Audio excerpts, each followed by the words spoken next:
Hey everybody, Arthur here with another unboxing video. Today we have a Marvel Legends series, Deadpool. This is from the Marvel Sasquatch Build-A-Figure wave, and this is the X-Force Deadpool.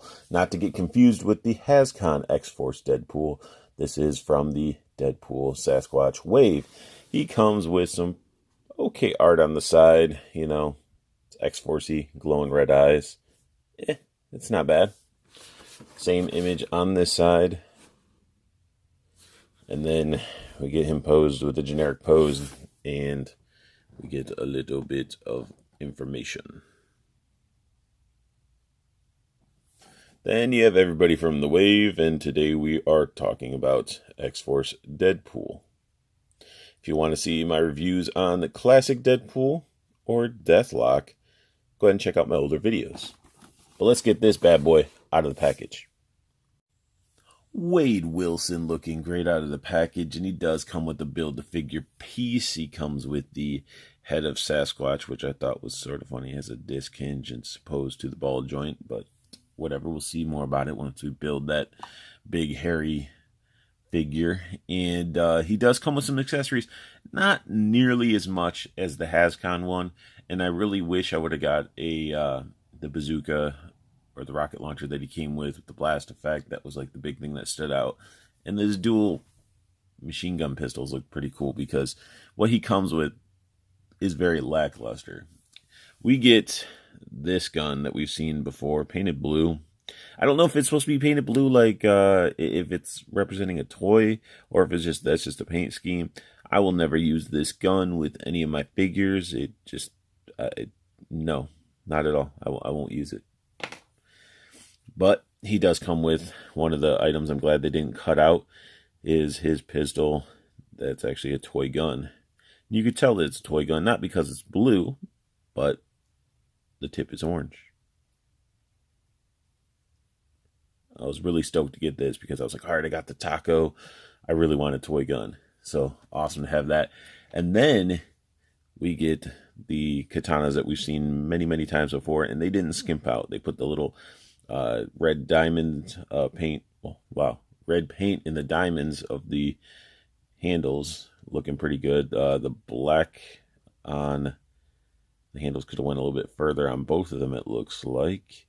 But we get the actual details of the diamonds versus Gwenpool. They didn't even put anything in there. And actually, Gwenpool, they actually painted the tips or the bottoms too, which was crazy. But cast it in that silver that we've seen and known and forced to love. It's not bad. So out of 4 accessories, 3 are acceptable. The other one's a turd. Then we get into the figure itself.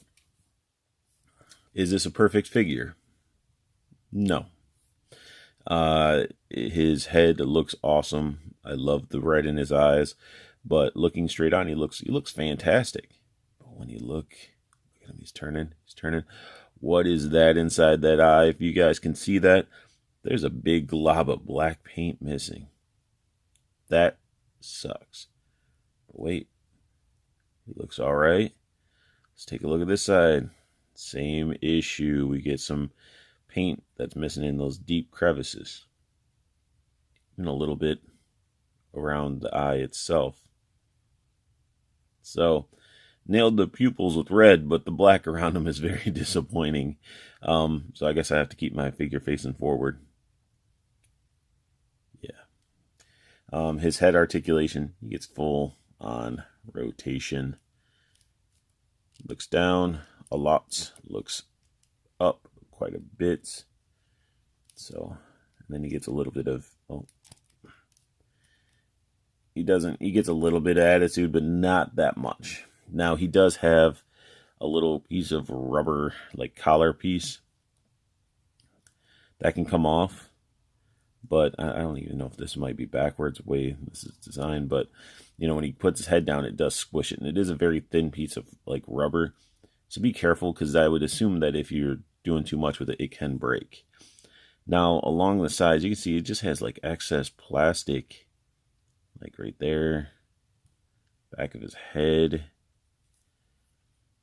Along the edge of the jawline. Just don't understand it. And then his arms, you know, we don't get a butterfly joint, but they can only go up this far. It's the, you know, you get the full rotation, get the bicep swivel, double jointed elbow, when the double jointed likes to work, you know. And then you get the rotating wrist, and there's a wrist bend in there. There we go, I gotta push those. There we go. Then we get these separate cuffs there, which pretty cool. I like the separate pieces as long as you can push them where they need to go and they stay snug. You know, I think it adds a lot. Same with that neck piece. That could have been sculpted, but I like the separate piece. Now, paint apps on the body and the arms, pretty solid. There's a little bit of a spot missing right there. And actually both sides. Then when he leans forward, get that nice gap up there. Probably fit some swords, even hide a gun up there. But he does get some ab crunch. What is going on there? That looks nasty. Yeah, there's definitely some nastiness going on there. Just see it. It's just plastic rub, I guess. Then you even get some right there on the back too. Just not feeling that. That sucks. But he can only lean back this far. So let me put his arm straight down so you can really see that lean again. He can go forward this much. He can lean back that much. So not really much at all. And as long as I keep him up, he won't see that nasty part in the back. And man, QC issues with this, man.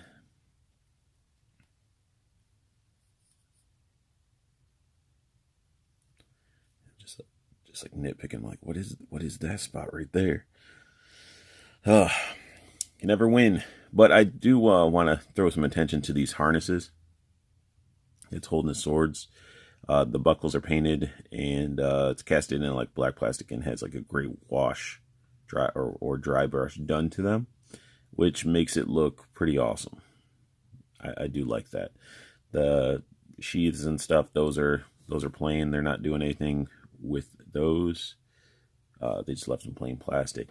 Then you get down to his belt, which is, this thing looks crooked. There we go. Gotta line it up with that crotch, but you know, it doesn't look too bad. It does not look bad. I mean, you got the X there, you got the buttons painted as well as they possibly can. It goes all the way around, so they didn't skip out on putting the silver dots, and it's done the same way, that dry brushing.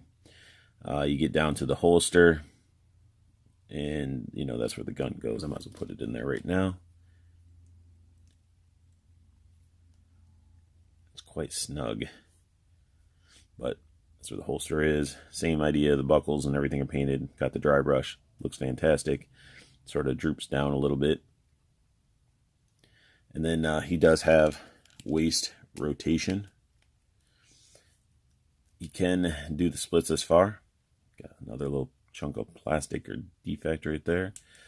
He does have the thigh cut, which I really dislike. This one I just dislike it because it cuts the actual image or the design up. Just doesn't seem right. And then you can see that lip right there. Kick out forward, so he can do a Spartan kick. Can't go really, I guess that could be a field goal kick. I would think it would need to go a little bit higher. But you do get the double jointed knees. This awful calf cut, boot cut, whatever you want to call it. Ankle bend, pivots, separate little cuff right there. And again, that's sculpted very similar to the one that's on his wrists. Got the little heels and tip of the toes painted black. Continued somewhat on the bottom, not as clean. But a pretty awesome looking figure. I mean, it has its QC issues, but we can't win them all, guys. We cannot win them all. I'm just happy to have this figure in hand. And let me arm him up with some gear. So we got him loaded up with this toy gun, holding it like a gangsta. And he has his katana in his hand and stuff like that. Nothing too crazy with the pose, because I really noticed as I was trying to originally put in both katanas in his hand. So this is, he comes not with his taco or the pinky hand. It's like a new sculpted hand. So it holds the pistol really well, right? So let me put the pistol away.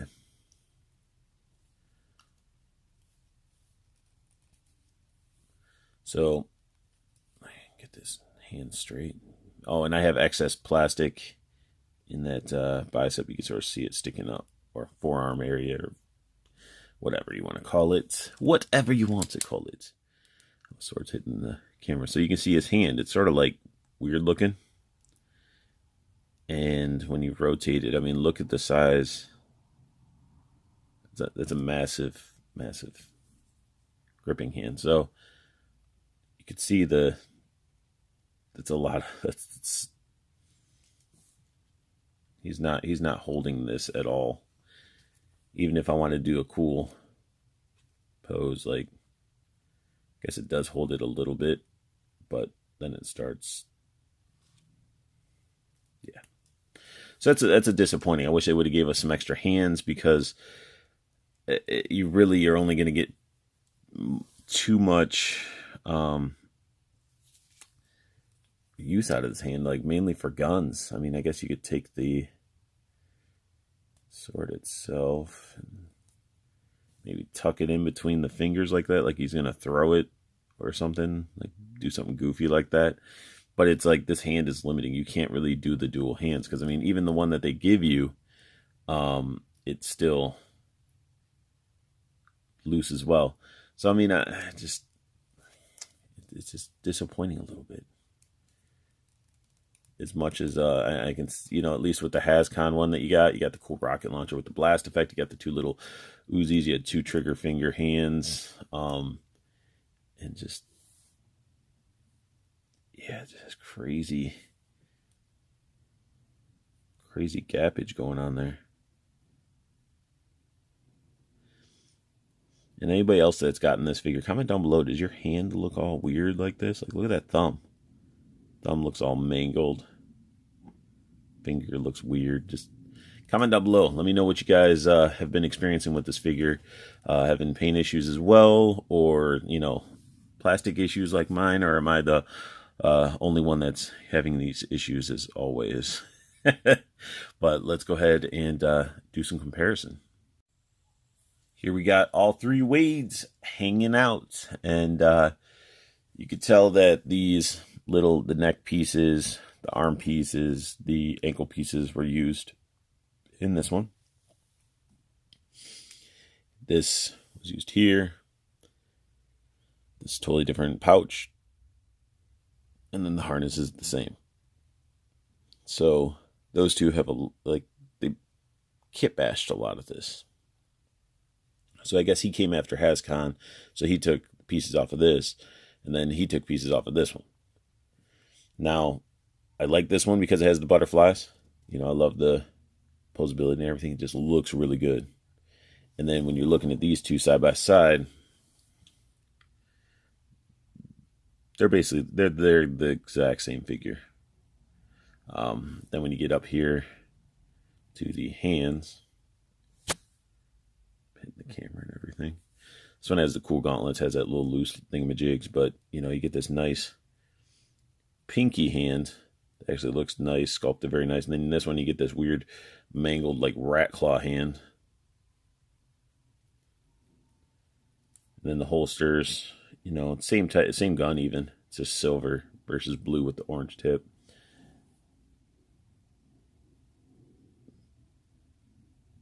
So it's cool to see, three figures of the same character and how they sort of, mix matched them and they still feel unique. It's awesome. Like all three of these I do like. QC issues here, I'm sort of like meh, but they don't stand out a lot. Only reason I really noticed them a lot is because I was like getting all into the figure itself. So I could accept this one. The eye paint, not so much, but all three of these side by side, they they just look awesome. And I mean, you could even, you know, add some more pools into here. Just toss her right there. So yeah, so I mean, you got literally a pool party without a pool, just a bunch of Deadpools. Yeah, it's awesome. I like the figure. Don't get me wrong. So I mean, it's definitely worth picking up. Just be aware of the paint apps, and that sums up my unboxing and review of the X-Force Deadpool from the Sasquatch Build-A-Figure wave. If you like what you saw, hit that thumbs up. Subscribe if you want to see more, and if you're new to my channel, subscribe because I'm pumping out content, and you can go back and check out all my other videos that I've done. So if you guys have any questions too, comment down below. And I want you guys to have the best luck hunting, keep on collecting, and have a beautiful day.